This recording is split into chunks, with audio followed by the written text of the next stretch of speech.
Well, last night I had to follow Father Calloway, so I was your nightcap. Now I'm preceding him. We did change the order on purpose, so I'm the afternoon nap before he sends you out on a high.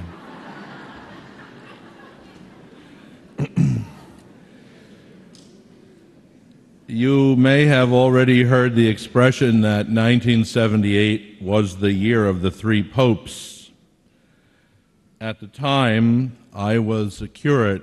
We use the term associate pastor. Now the correct term is a parochial vicar in the parish of the Sacred Heart in Newburgh, New York, a small city on the Hudson River about 60 miles or 100 kilometers north of New York City. The parish is what we call an Italian national or ethnic parish, and the parish priest, he was 70 years old. Well, when I arrived, he was 70, I was 25. He had a musical name, Salvatore Cantatore, so we would know him as Monsignore Salvatore Cantatore. Cantatore in Italian means a singer, and actually he had a pretty good voice. In 78, I was 27 years old and in my third year in the priesthood and in that parish. On the 6th of August, Pope Paul VI died after 15 years as pastor of the Universal Church. Although I never met him personally, I felt a certain bond with him because as a minor seminarian in the high school seminary in New York, I was in Yankee Stadium on that evening in October 1965 when he celebrated the Mass, the first ever by a successor of the Apostle Peter in the entire American continent. It was a cold, I was 14 years old, cold October afternoon, and because there wasn't anything else to drink that was hot, I had my first cup of coffee that day. During my 4 years in a paper cup, during my 4 years as a seminarian at the North American College in Rome, 1972 to 76, I had seen him numerous times at papal ceremonies and audiences. He was, in a certain sense, for the priests of my generation, our Pope. Subsequently, after his death, two events took place. Well, one of the things I'm going to say about when he died, my pastor, my parish priest, was away in Italy on his annual vacation, so I organized a Mass for him, and even though it was in the middle of the week, weeknight in the parish where I was, we had a large crowd. After his death, two events took place that had not happened in centuries. The first involved Cardinal Albino Luciani, who was at the time the Patriarch or Archbishop of Venice, and who was relatively unknown. He was elected to succeed Pope Paul on the 26th of August, and he chose a name that was new to papal tradition, the double name of John Paul, in honor of his two predecessors, Pope John XXIII and Pope Paul VI.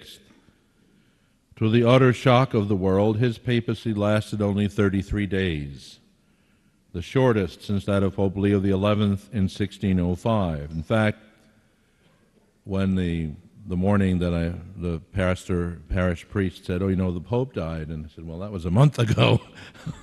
No, the new one. So it was actually just something that we had never imagined, because even though some of the other popes obviously didn't reign as long as John Paul II in the end, but most of them were 15 years or 16 years or something of that nature. Something like a month was unheard of in our modern era. The second event, of course, involved Cardinal Karol Wojtyła, the Archbishop at the time of Krakow, who was elected on the 16th of October, and who, in honor of the brief reign of his predecessor, took that same name, John Paul II. And to the surprise of the world, he was the first cardinal, as we know, from outside Italy to be elected Pope since Hadrian VI, who came from Utrecht in the Netherlands, and whose reign lasted just over a year and a half in 15, 22, and 23. When the election took place, it was in the early afternoon in New York, and with Monsignore Cantatore, I watched as, breaking with tradition, the new Pope gave a short and very well-received speech, before imparting his pontifical blessing. And when he spoke that in Italian, he said, if I make mistakes, you can correct me. And he used the wrong word in using correct, so they corrected him right away. So, my first personal encounter with Pope John Paul II took place just 7 months after his election. In May in 1979, nearly 3 years after leaving the North American College, the seminary in Rome, I returned to Rome for the first time with 2 of my priest classmates for our annual holiday. We chose the dates of our trip according to our own individual schedules in our respective parishes. But during the time that we were in Rome, we didn't plan it this way, but it happened that on the 27th of May, Pope John Paul II celebrated an ordination of bishops, his first, something that he then did frequently during his pontificate, especially on the 6th of January every year, the Solemnity of the Epiphany. So my 2 classmates and I, we decided to attend that ordination because one of the 26 bishops that were ordained had also been the spiritual director of the North American College. He was the house spiritual director. We knew him, although he was not my personal spiritual director. I also met one of the other ordinands at the time was John O'Connor. At the time, he was ordained as an auxiliary bishop for the military ordinariate of the United States. But 5 years later, he was appointed Archbishop of New York, my home archdiocese. He was the one that gave me permission to enter the diplomatic service. He said, well, if he wants to do it, he can go ahead. And he eventually became a cardinal in 1985. Those of you who are involved in the pro-life cause may remember that following the example of Pope John Paul II, Cardinal John O'Connor was one of the greatest defenders of human life in the United States. In later years, I would meet some of the other bishops who were ordained on that day.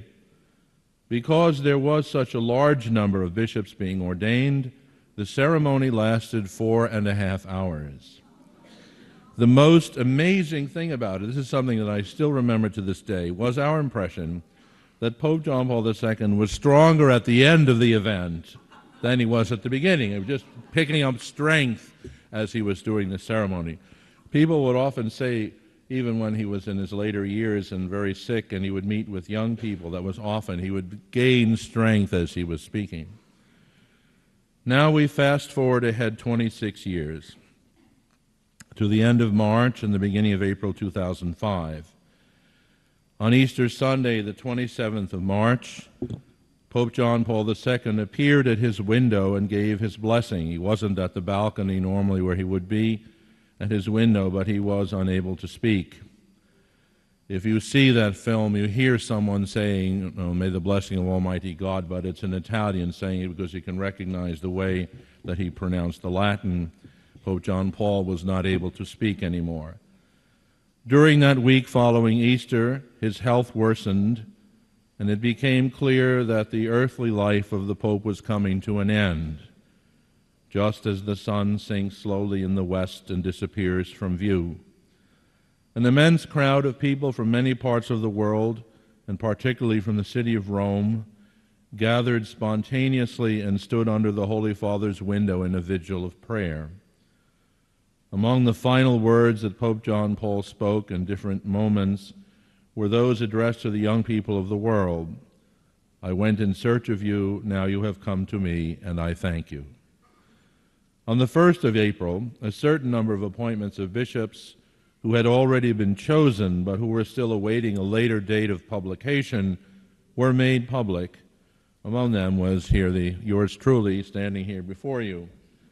I was published, my appointment as nuncio to New Zealand and 10 other countries was not yet ready for publication since 4 of the 11 still hadn't given their agreement. But I was published because the country in which I live, this one, gave its agreement on the 31st of March, so on the 1st of April the appointment could be announced. The following day, on the 2nd of April, more appointments were announced at midday, and then that same evening, Rome time at 9:37, Pope John Paul II returned to the house of the Father. At the time I was assigned, I had